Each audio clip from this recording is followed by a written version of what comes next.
Welcome to the Modern Hugh Show. I'm Hugh. I'm Mudda, and for today's episode, we have a very special guest, the collaborative pianist and professor Lambert Orkis from Temple University. Now, a little bit of context. We actually shot this interview last year. So we're going to be saying things like, this is our very first guest, and at the time, he was. Another thing that we thought we would do, the interview itself was quite long. It's about an hour long. So we thought we would break it up into 3 parts.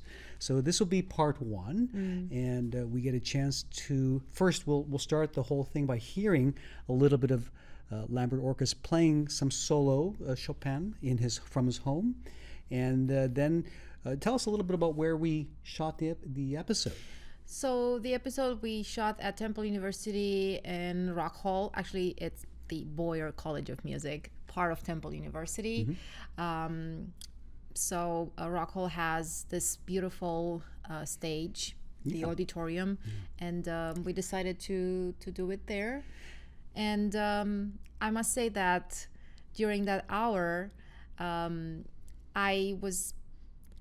didn't want it to talk so much. You were actually the one that interviewed him much more than I did. But from the listening, I learned so many interesting things about his life, his career.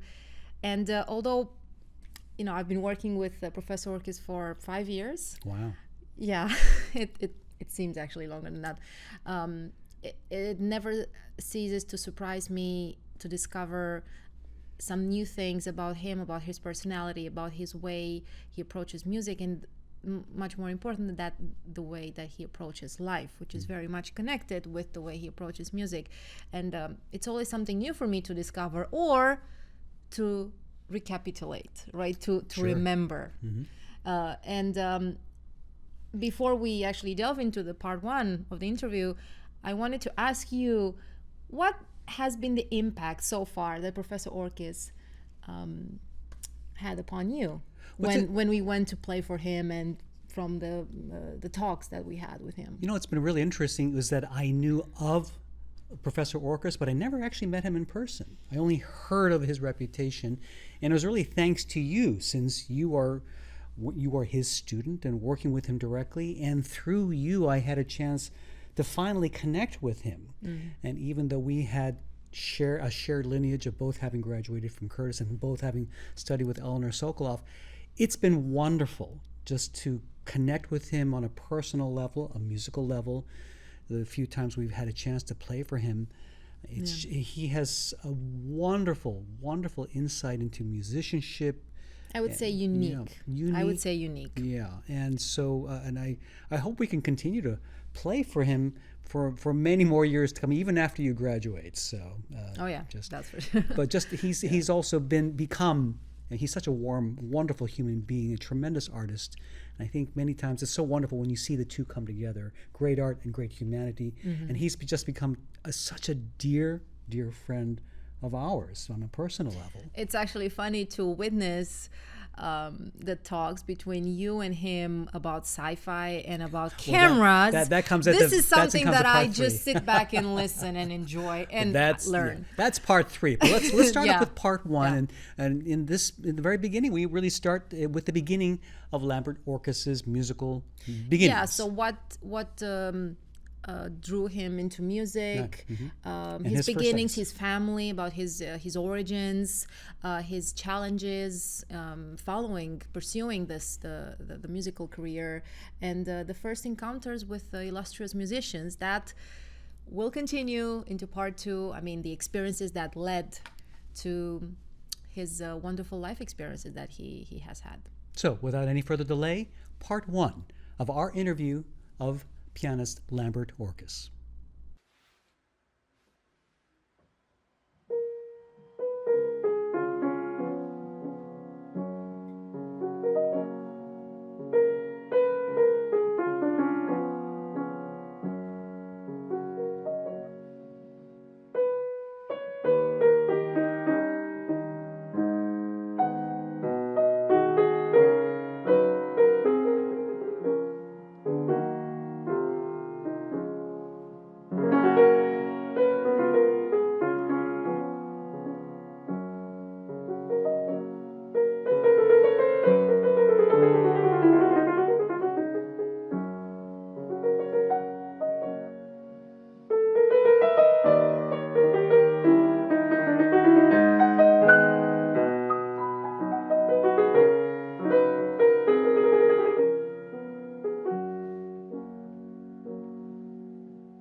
Welcome to the Mother and Hugh podcast. I'm Mother. And I'm Hugh, and we are so delighted to have as our first guest artist on the show, the illustrious Professor Lambert Orkis, esteemed collaborative pianist and professor here at Temple University. Professor Orkis, thank you so much for taking some time out of your schedule to speak with us. Pleasure. Looking forward to it. Now, I wanted to share the fact that you and I actually studied with the same teacher. Yes. We both studied with Eleanor Sokoloff at the Curtis Institute of Music. She recently passed away. She was 106 years old. That's right. Teaching to the end. Almost ready to teach another semester. And I was wondering if you could maybe share your beginnings, how you got started on the piano, and then perhaps how you got introduced to working with Mrs. Sokoloff. Sure. I don't come from a musical family. I come from a laboring class, blue-collar family. I have an older brother. And in the tradition of my family, they were all born, grandparents were all born in Europe. And in Europe, you had not arrived socially unless you had a piano. It was kind of mandatory. My father had to go to work at a young age because his father died, and he needed to help support the family. He was one of 6 children. My mom was one of 6 children. So what eventually happened was that his mother, who worked cleaning houses, got enough money to buy a piano and gave lessons to one of her children. But when she died, my parents inherited that piano. And my brother, who is 7 years older than I am, and now he's retired, but he's a skillful pianist, took lessons.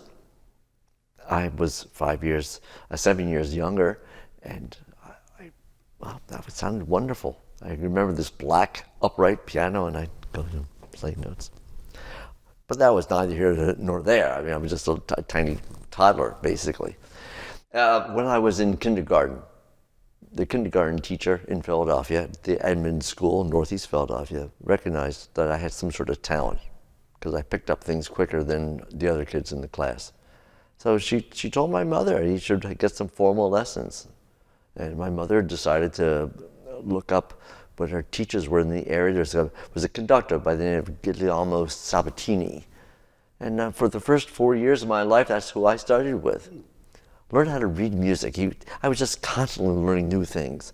At the age of 6, I was playing the A major Mozart sonata with a Turkish rondo at the end. Played the whole thing. Yeah.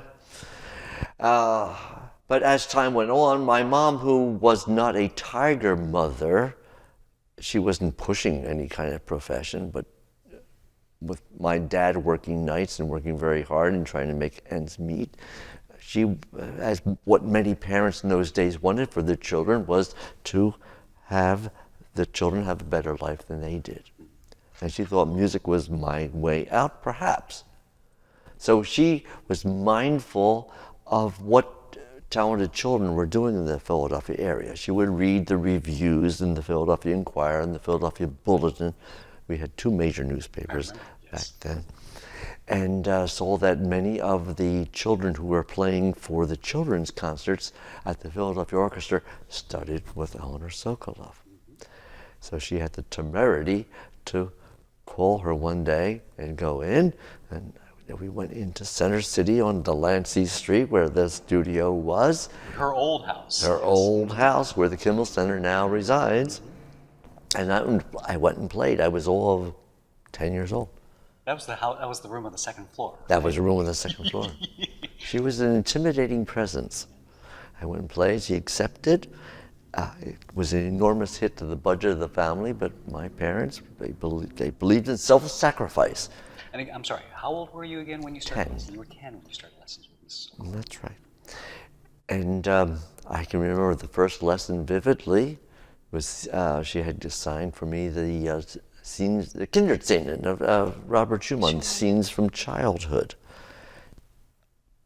I don't think I got through the first 2 bars, the whole lesson. The idea of phrasing, making a beautiful sound. Really, I was used to just prattling away. Oh, I had a lot to learn. Yeah. And how many years did you study privately with Mrs. Sokoloff? I was 10 when I started. She recognized I had talent. Within a year or so, she had me playing the Mendelssohn Capriccio Brilliant. Wow. Mm-hmm. And the idea was to audition for the Philadelphia Orchestra. So I did, and I played with the whole, I think I was 11 or 12. I played the entire thing with the Philadelphia Orchestra. Wow. Then there were the Robin Hood Dell concerts. And that was also an inspiration. My mom would cut the coupons to have free tickets to go to the concerts at the Robin Hood Dell, the summer concerts of the Philadelphia Orchestra. And I heard Rudolf Serkin playing the 5th Piano Concerto. I remember that to this day. I danced in the aisles. I upset the patron because this kid was moving around. But I was 13 when I auditioned for Curtis. Same age as me. Yeah. Wow. And I got in there and studied there for 5 years with her. With Mrs. Sokoloff there? Yeah. Wow. And she sent me on a certain road to make music, to feel the music, be excellent at all times. One of the things I know I was very grateful for studying with Mrs. Sokoloff was her tremendous technical training. I felt like she gave me, I don't know if it was the same for you, but she really drilled in the basics of technique and the strong technique that proved to be a foundation of making it easier to learn more difficult things later. I don't know if she had the same approach when you studied with her. Well, I certainly had my exercises, Pizna, Josephi, Yep. Dagnani. Just sitting there every day going through these things. What I think I remember most as far as that was developing good abilities with passage work, scales and arpeggios. Yeah. She really drilled those, didn't she? Yeah. She claimed she only had students go up to 168 per 4 notes. I went up to 208. Wow. The highest on the Yeah, the metronome. highest then on metronomes. Yeah. Back when I started at Curtis, she would have me twice a week. One lesson just for technique Really? and all the exercises, and then a second lesson just on repertoire. I don't know if she did that with No. you or... Oh, okay. She would tell me sometimes, this is a finishing school. This is not for technique. Oh, interesting. Very interesting. Yeah. Well, I think maybe I needed the extra lessons. I always thought because I was so bad, I needed the extra help. So I thought if I didn't get extra help, I'd get kicked out of the school or something. Well, that was always that threat. Yeah. There was always someone better than you coming in. And, Did she do that thing where, oh, you know, Sujin is so much better than you are at this piece? Did she ever compare other pianists? Because she did that to me constantly. no, not that so much, but there'll be a week maybe when, oh, you have no concept for this piece. This piece is not for you. Yeah. That sounds familiar. I remember once, I should have not have said this to her, but she asked me about what I thought about Bach. And I said to her, I think it's boring. You're stupid. She really spoke her mind, didn't she? Yeah, she did, but it was good. But my problem was that I was listening to recordings at that time that truly were boring. I discovered that when I was digitizing my LP collection, and I went and go through all these Bach things, and oh my heavens, it was so dreary. All the life was sucked out of the Bach, and it influenced me.